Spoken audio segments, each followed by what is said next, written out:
Hello again, everybody. I am back with the final mission of the Orange Star campaign. I was dreading this one, to be honest.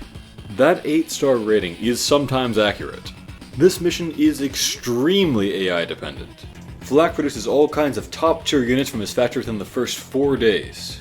And as always for factory missions, each of those gets a random AI.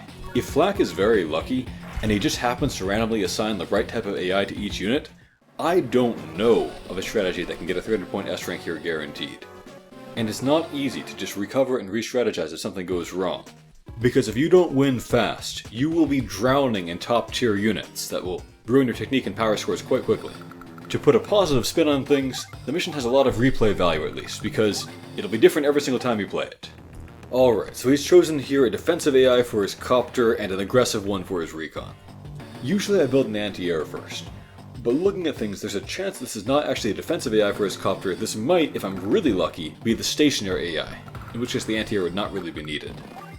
So, I'll build myself a tank and I'll advance my infantry toward the nearby properties, especially the ones across the river. And we'll just see on Flak's turn whether my gamble pays off or not. I kind of hope it doesn't, to be honest, because it would spoil the challenge of the mission if he just happened to block himself immediately. Oh, okay, there we go. So he's not blocking himself permanently, so I did make a mistake in building a tank instead of an anti-air. Oh well, on the plus side at least I can instant kill his recon and not need to worry about interrupting my captures, which will be nice. With an anti-air versus recon, it's actually a luck roll, whether you reduce him to 3 HP or 2 HP, and it makes a pretty big difference actually. It goes without saying that Max is really valuable for those vehicle fights. You might be tempted to pick Sammy for the infantry versus infantry fights to capture the factory in the north, where you can see that unlike in the normal campaign, Flak actually has a base pre-owned right in front of the pipe sea. I don't really recommend that though. In my experience, Max is guaranteed to do well enough in this infantry versus infantry fights to succeed. Unless, again, you have very unusual luck with the AI and he launches his missile not at your vehicles, but at your capturing infantry at the exact wrong time, and then his own infantry attacks and gets a good luck roll. But in that case, even Sammy couldn't finish that capture. So, I mean, you can win a Sammy, but from my observation, she doesn't really help you that much, whereas Max is guaranteed to be helpful in the important vehicle versus vehicle fights, and is also really good for securing your power score, because you'll almost certainly need to kill a vehicle to get that. So, this turn, turn 4, Flak says, ready or not, here my bomber and MD tank come. I am not, in fact, ready for that. No one could be ready for that on turn 4. But anyway, beware of that because you might often be tempted to put a vehicle onto that nearby base near the river. Don't do that. It'll be in bomber range and you'll just lose. I really don't like that guess and check element of factory missions, where the first time or two through you just have no way to know what will suddenly pop up and fly out and attack you, and when. I had bad luck with this MD tank AI. I would love it if it had gone southward, but it's going over where it'll make trouble for either my airport capture, or worse yet, for my pipe seam attackers. Well, so far I would say I'm having slightly bad luck with the AI, but I can probably figure something out. It might look, by the way, like my infantry positions over here are dangerous, but they're actually not.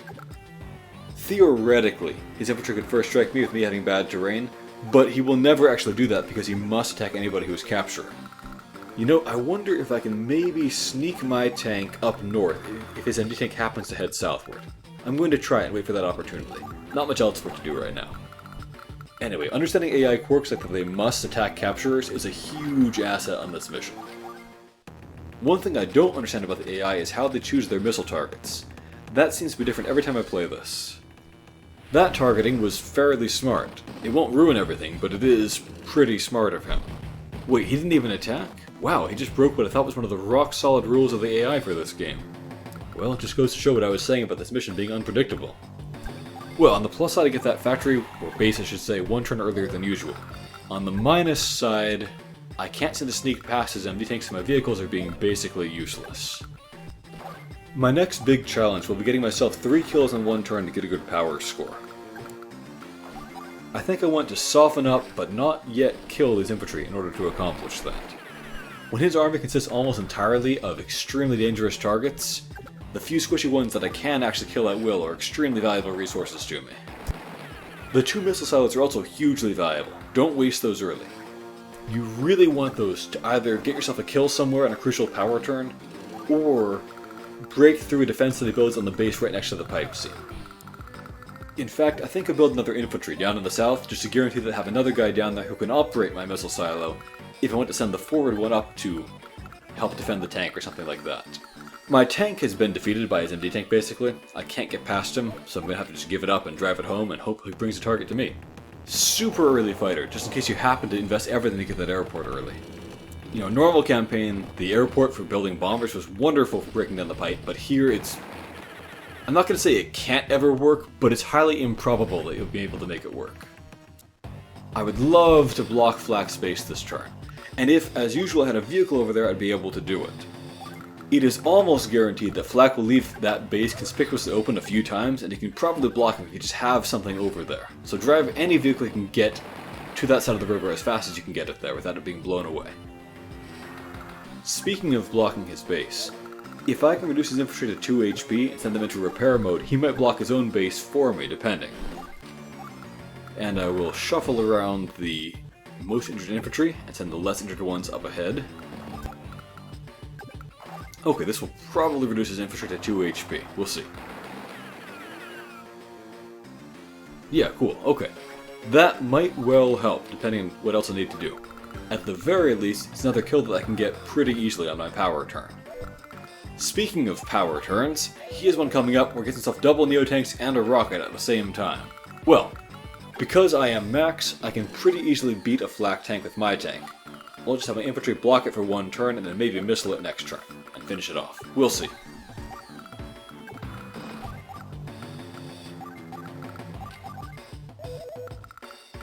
I am now certain that I can make the power turn work. It's only a question of whether I need to use one missile or 2 missiles for it. If I can save a missile, it might be very useful for keeping whatever he sends at the pipe seam from interrupting me. But we'll see what I need to do based on the random AI. Uh-oh, yeah, he's sending pretty heavy forces up there now. But luckily he's going to skip building anything from the base. Well, that's good for me. Well, in that case, let's see.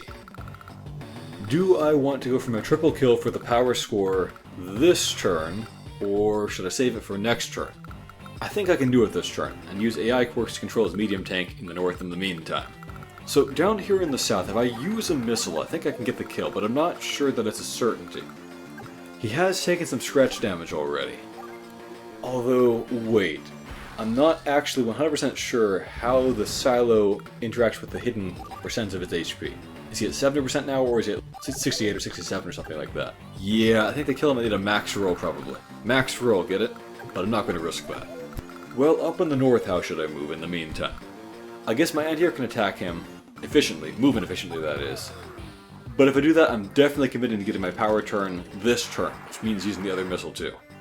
I think I'll do that. It frees up my Neotank to move full speed ahead, and I can do that with safety because I can use the AI's quirk of attacking capturers to keep them off my Neotank.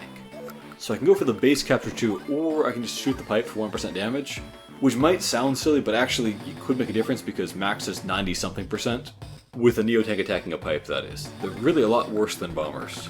Well, as I advance my infantry, let me keep an eye on his tank's movement. I don't want to give him any targets I don't have to. Just let him attack enough capturers that he can't attack anything important. I will probably need infantry that are healthy to use as blockers or capturers next turn too. Guess I might as well have the Neotank do this kill, doesn't really matter. And all the other infantry can just crowd in while staying safe. Behind the Neotank or behind a capturer who will distract the MD tank. So now the question is, do I launch a missile over at his cluster of units, or do I use it to guarantee getting the kill on his tank in the south? I think I must do the silly but effective move and launch the missile at the tank, because if I get that third kill and that good power score, victory is within reach. From there on out, I can not worry about killing anything, I can just worry about keeping my guys alive, at least the important ones, and producing enough troops that I can't ruin my technique score. Speaking of which, I could just mindlessly spam infantry to get a good technique score, but I might also maybe want to tank up top to help clear chaff depending on how he happens to move. Well, I've taken no casualties so far, so I'm doing okay on technique, so I think I can afford to skip infantry for the time being and get another tank out. Yeah, here we go, here is his ludicrous turn. 2 Neotanks and a rocket all at the same time. And this is what, turn 8 on a tiny map? It's just silly. Even if one of the 3 gets a pretty useless AI, that's overwhelming.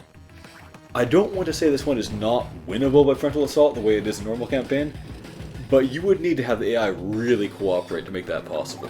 He would just need to block himself from the beginning pretty much. Okay, well, if I can just keep him distracted up top with capturers, then I'll get away with a kill on the pipe seat, which is what actually matters. And I'll also want to make sure to wall him out, so his Neotank can't interrupt mine. I think I'll just take one casualty if I do this right. Yeah, let's see. If I stand this infantry here as a wall, I can drive the Neotank up and attack the pipe. If I had my CO power, I could break the pipe right now, but I'm not sure how feasible that would be. I'd have to sacrifice a lot of stuff. Let me check once again what he can attack and what he can't attack with each unit. So, since his MD tank wants to attack the capture, which it always wants to do, he now must stand where he is to do so, thereby blocking his Neotank from getting to mine. So Flak is actually walling for me. Thanks, buddy. Last time I suspected that the adder we saw on this mission was actually a spy in disguise. This time maybe Flak is. Anyway, I think it's in the bag from here. Nothing else has to move. I guess I'll take one casualty here, but that doesn't matter. To me, anyway. The casualty's pixelated family might care, but too bad for them. Anyway, it feels pretty clever to clinch this mission by just not finishing a capture that I could have finished. Although I guess that because I'm playing Max, and my Neotank was on a base, he couldn't actually have done enough damage to it in one shot to stop me from destroying the pipe anyway. But this feels a lot slicker and less like a desperate damage race, so I'm glad I did it this way. Well, if Sonny happens to be in the audience, then I'm sorry man, but it's time for the pipe to go away. Well, there we go. I am glad to have that one behind me. I appreciate that I had to get clever to beat it, but I don't like relying upon the AI doing dumb things to win. I'd rather win by me being clever than them just being inexplicably stupid. And this is a mission where it really feels like you desperately need AI stupidity in order to win. You know, come to think of it, here in the hard campaign, we already actually saw Hawk and Adder and Lash. So, we met everybody, but oh well, never mind that. You know, Flak is a genius at making escapes from all these terrible defeats that he constantly suffers. He's stupid at everything else, but he's really, really good at retreats. Which is respectable. Really, being good at retreating is actually important for a general to be able to do.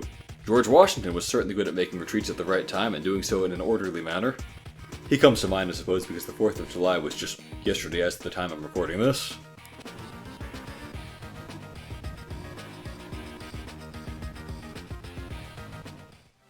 Mission completed. Well, a short mission but a really difficult one. There are plenty of tough hard campaign missions coming up now that we're past Orange Star regardless. But it'll be a while before we see another one earn its 8-star rating. You can see that my number of points to spend at the in-game store are already getting up there again. And now we've unlocked Blue Moon and Yellow Comet.